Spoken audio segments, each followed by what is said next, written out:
Your view is growing. We're expanding. Yes, that's good. So we're hearing about this $200 million. That's a lot of money. That's you're getting into the U.S. market. Tell us, isn't this a lot of money, and what is this about? Tell us, tell us about it. What isn't it the first move? Well, so I mean, you remember I think months back, I was here talking about expansion in the U.S. So now we have 4 different projects we're working on in the U.S. One is a 99 acres, going to have a golf course, multifamily. Another is we just acquired a new office in Katy, in the U.S. as well. So the office now also has a big land where we're now building a 6th-floor office complex as well. The third project is a 89-unit housing project, also in the U.S., where we have 2 and 3 bedroom. And then the 4th one is a 24-unit, close to the airport, 15 minutes to the airport. It's called Tidwell.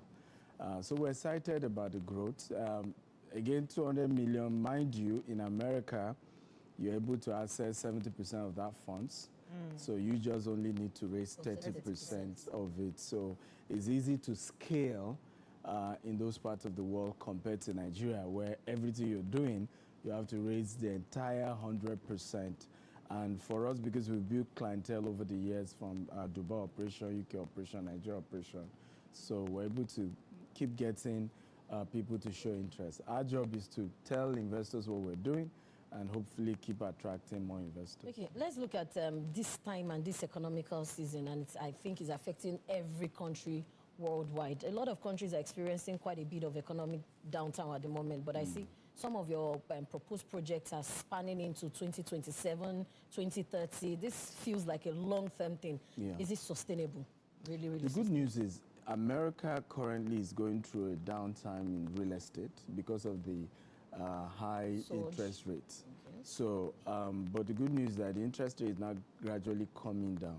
So the best time to buy, if you understand how investment work, is when the market is bad. That's the best time to buy. And so by the time the project will be completed, the market will be so buoyant and we'll be able to sell at a good price. For example, one of the projects that we're doing, the land was being marketed for $6.5 million, just the land alone, but they have some permits. We're able to get $1 million discount.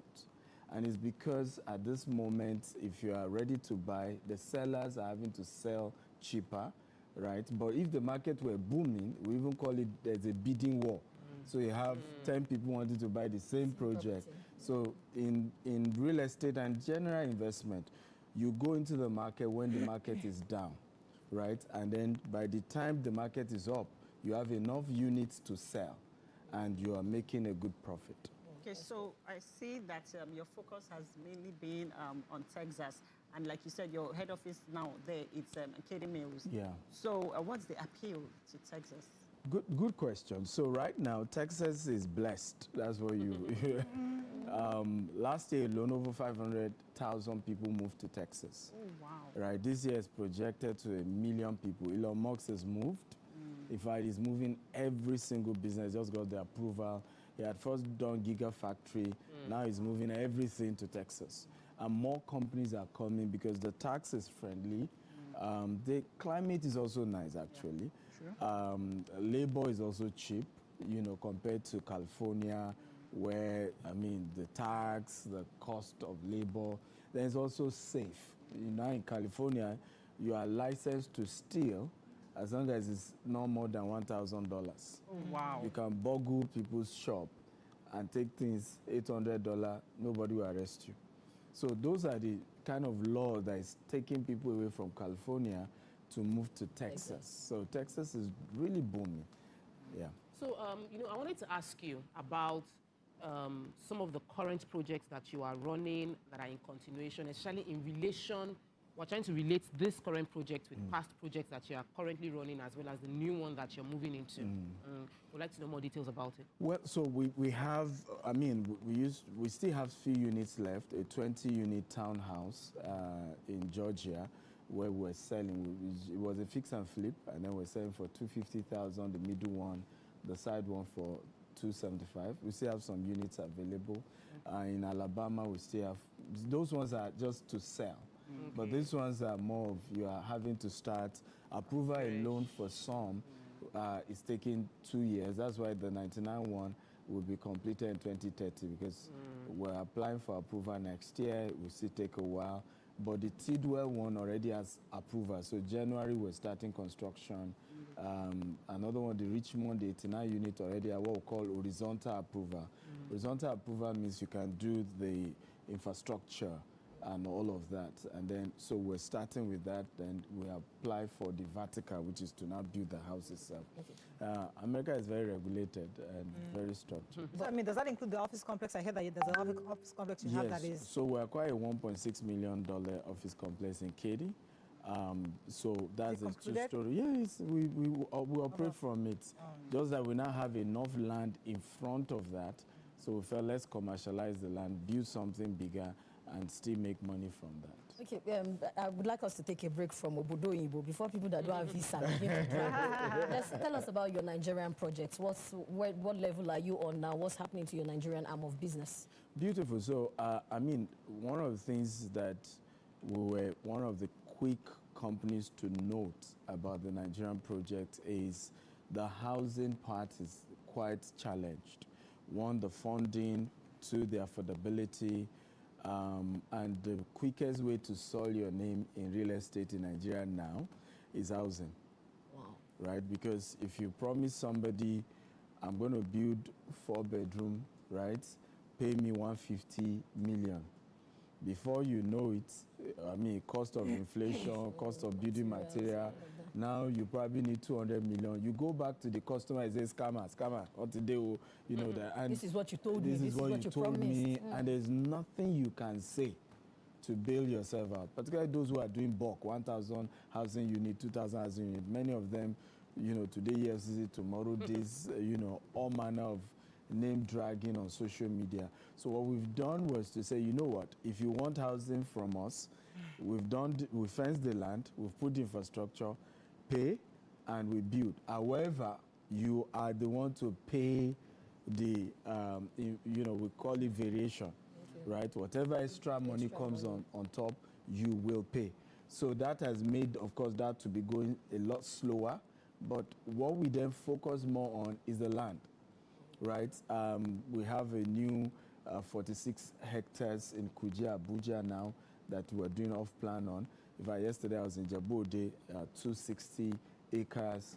So we're pushing more, we're launching every day more of the land. At least you buy your land, you know, we allocate to you, you build, and we can keep a good name. Okay, so what level of investors are you looking at? Since most of your projects now are ranging from nine-figure on the nine-figure range, what caliber of investors are you looking at? Well, so I mean, a lot of... Doesn't look like we will qualify because if you have $800 million, you said you have to find 30%. Yeah, this is your humility. This is your humility. This 70 million. You and I know you're a consultant. You are not just doing TV. To the people that's billionaire. She's a consultant. Amen. So that we can be billing her. CMO is a billionaire. Amen. So, I mean, you guys are doing well, and we're proud of you guys. So you qualify, okay? What we're doing is to also make it flexible. So for example, the land we're only selling per acre, that's the one in Brookshire in Texas. So you can buy for $150,000, but we're allowing you to pay gradually, just similar to what we do in Nigeria, because again, we realize that one of the fundamental reasons why a lot of Africans in diaspora are not able to do real estate as an investment in the U.S., right? What everybody tries to do is just own the house and be paying your mortgage. But to try and get this so that you sell it later, buy this house so that you make money from it, is because, you know, the whole mortgage system is still strange to us. And because a lot of our people are professionals, and there's no guarantee you keep one job for 30 years. So as soon as you lose a job, it then creates all these issues for our people. So we said, well, let's still give the opportunity. So people now can buy up to an acre in that deal, keep it for 5 years, and then they can sell. And then we're giving flexible payment. Now, some people say they don't want to buy land, they don't want in America, they just want to invest and be getting returns. We have that option as well, where people are able to key in. We have a QR code, I don't know whether they have it, where we've done some video courses where people can just watch it, and it gives them details. Even developers like TMO and others who want to expand to the US, we also did a video course on what are the processes. Because for me, I'm big on global expansion, and I think people need to think globally, because once we expand globally, we can still bring those effects back to Nigeria and still develop our country. And that's what most of these countries are doing. China is here, doing your road, doing your rail, right? Where is the money still going back to? China, right? And that's what we Nigerians also have to start thinking of. How do we expand our businesses internationally so that as we make profit, we bring it back to our country and develop our country? I really hope so, because it's like all you rich people, when you start developing, you keep the money abroad. You don't think of Nigeria. Not really. I think that's politicians, not business. That's politicians. It's not the entrepreneurs. Yeah, Dangote is here. Otedola is here. Tony Elumelu is majorly here. I mean, you can go on and on. It's politicians that, hide money and can't hide. And go and hide. I mean, we need to wrap up with you, but what else should we be looking forward to on GTEx Holdings? I mean, we're doing our 9th year anniversary for our real estate business. We didn't start with real estate. We started a digital marketing firm 16 years ago. But the real estate business itself is 9 years. So we have a conference on the 9th of November. Yes, and we're bringing a lot of people, Mr. Falano, SAN, the Commissioner of Police, former IG of Police. Because we also you want to abuse government. That's when you start bringing all these people. When you mention the names, you know the kind of conference you're doing. It's not a real estate conference. But the Commissioner of Police is coming. No. So the goal is to look at the issues in the industry, from a Monile issue to land grabbing. What are the solutions? Documents from and a lawyer like SAN will actually have exactly. We're even bringing a judge as well.